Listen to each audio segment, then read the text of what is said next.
മലയാളികളുടെ പ്രിയപ്പെട്ട അച്ഛനും മകനുമാണ് പ്രണവ് മോഹൻലാലും. സിനിമയിൽ തന്റേതായ ഒരു ഇടം കണ്ടെത്താൻ ശ്രമിക്കുന്ന ആളാണ് പ്രണവ്. എന്നാൽ മോഹൻലാലും പ്രണവും ഒന്നിച്ചെത്തുന്ന ചിത്രം എന്നുവരും എന്ന കാത്തിരിപ്പിലാണ് ആരാധകർ. എന്നാൽ ഇപ്പോൾ ആരാധകരുടെ ആ കാത്തിരിപ്പിന് വിരാമം കുറിച്ചുകൊണ്ടുള്ള വാർത്തകളാണ് പുറത്തു വരുന്നത്. എന്നാൽ അത് എപ്പോഴാണെന്നുള്ള ആകാംക്ഷയിലാണ് ആരാധകർ ഇപ്പോൾ.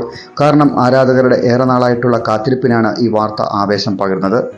പ്രണവ് മോഹൻലാലിന്റെ തെലുങ്ക് അരങ്ങേറ്റ ചിത്രത്തിൽ മോഹൻലാലും അഭിനയിക്കുന്നതായാണ് റിപ്പോർട്ടുകൾ. സിനിമയിൽ മോഹൻലാൽ പ്രധാനപ്പെട്ട ഒരു വേഷത്തിലായിരിക്കും എത്തുക. മോഹൻലാലിന് കഥ ഇഷ്ടപ്പെട്ടതായാണ് റിപ്പോർട്ടുകൾ. ജനതാ ഗാരേജ്, ദേവര എന്നീ ചിത്രങ്ങൾക്ക് ശേഷം കൊരട്ടല ശിവ സംവിധാനം ചെയ്യുന്ന ചിത്രമാണിത്. സംവിധായകന്റെ മുൻ ചിത്രമായ ജനതാ ഗാരേജിൽ മോഹൻലാൽ ഒരു പ്രധാന വേഷത്തിൽ എത്തിയിരുന്നു. മോഹൻലാൽ നായകനായ ഒന്നാമൻ എന്ന ചിത്രത്തിലൂടെയാണ് പ്രണവ് മോഹൻലാൽ സിനിമയിൽ അരങ്ങേറ്റം കുറിച്ചത്. പിന്നാലെ സാഗർ ഏലിയാസ് ജാക്കി എന്ന സിനിമയിലും പ്രണവ് ഒരു അതിഥി വേഷത്തിൽ എത്തിയിരുന്നു. പ്രണവ് ആദ്യമായി നായകനായ ആദി എന്ന സിനിമയിൽ മോഹൻലാലും ഒരു കാമിയോ റോൾ ചെയ്തിട്ടുണ്ട്. മോഹൻലാലിന്റെ ആദ്യ സംവിധാന സംരംഭമായ ബറോസിൽ പ്രണവ് മോഹൻലാലും ഭാഗമാകും എന്ന റിപ്പോർട്ടുകളുണ്ട്. എന്നിരുന്നാലും ഇരുവരും ഒരു ത്രൂ ഔട്ട് വേഷത്തിൽ ഇതുവരെ അഭിനയിച്ചിട്ടില്ല. അതിനായുള്ള കാത്തിരിപ്പിലാണ് ആരാധകർ. അച്ഛനെയും മകനെയും ഒരു സിനിമയിൽ മുഴുനീളം കാണാൻ ആരാധകർക്ക് ആകാംക്ഷയുണ്ട്. എന്നാൽ അത് സംഭവിക്കാൻ പോകുന്നു എന്ന വാർത്തകളാണ് ഇപ്പോൾ പുറത്തു വരുന്നത്. എന്നാൽ അത് മലയാളത്തിൽ അല്ല. പ്രണവ് മോഹൻലാൽ കൊരട്ടല ശിവ സിനിമ ഒരുങ്ങുന്നത് ബജറ്റിലായിരിക്കും. സിനിമയുടെ ചിത്രീകരണം അടുത്ത വർഷം ആരംഭിക്കുമെന്നാണ് ചില തെലുങ്ക് മാധ്യമങ്ങൾ റിപ്പോർട്ട് ചെയ്യുന്നത്.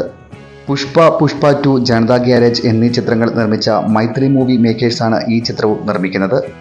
വിനീത് ശ്രീനിവാസന്റെ വർഷങ്ങൾക്ക് ശേഷം വന്ന സിനിമയാണ് പ്രണവ് മോഹൻലാലിൻ്റെതായി അവസാനം പുറത്തിറങ്ങിയ ചിത്രം. ധ്യാൻ ശ്രീനിവാസൻ, കല്യാണി പ്രിയദർശൻ, നിവിൻ പോളി എന്നിവരായിരുന്നു ചിത്രത്തിലെ മറ്റു താരങ്ങൾ. 80 കോടിയോളം രൂപയാണ് ചിത്രം ബോക്സ് ഓഫീസിൽ കളക്ട് ചെയ്തിട്ടുള്ളത്. അഞ്ജലി മേനോൻ സംവിധാനം ചെയ്യുന്ന ഒരു ചിത്രത്തിലും പ്രണവ് അഭിനയിക്കുന്നു എന്ന വാർത്തകളുണ്ടായിരുന്നു. എന്നാൽ പിന്നീട് ആ ചിത്രത്തെപ്പറ്റിയുള്ള അപ്ഡേറ്റുകൾ ഒന്നും തന്നെ പുറത്തു വന്നിട്ടില്ല. അതേസമയം മോഹൻലാൽ നായകനായി അഭിനയിക്കുന്ന തരുൺമൂർത്തി ചിത്രത്തിന്റെ തുടർ ചിത്രീകരണം അടുത്ത മാസം തൊടുപുഴയിൽ ആരംഭിക്കും. 15 ദിവസത്തെ ചിത്രീകരണത്തോടുകൂടി ചിത്രത്തിന്റെ ചിത്രീകരണം പൂർത്തിയാകും. ശോഭന നായികയായി എത്തുന്ന ചിത്രത്തിന്റെ പേര് ഇതുവരെ പുറത്തുവിട്ടിട്ടില്ല. 15 വർഷങ്ങൾക്ക് ശേഷം മോഹൻലാൽ ശോഭന ജോഡികൾ ഒന്നിച്ച് അഭിനയിക്കുന്ന ചിത്രം കൂടിയാണിത്.